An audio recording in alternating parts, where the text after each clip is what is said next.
Приветствую всех! Раз сегодня заговорили о геле мед, расскажу вам сегодня свой отзыв тоже.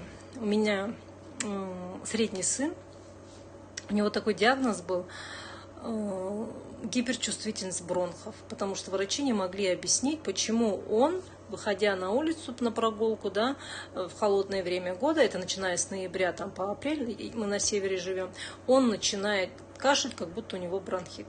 Приходим к врачу, а бронхи чистые, все нормально, а ребенок кашляет страшно. Вот объяснили этим гиперчувствительность бронхов, и все. Это постоянно продолжалось, не могла я на это смотреть, потому что холодное время года, это круглогодично почти ребенок кашлял у нас. И начали вот этот гель-мед пить, у нас вот этот кашель прошел, слава богу, представляете? Вот.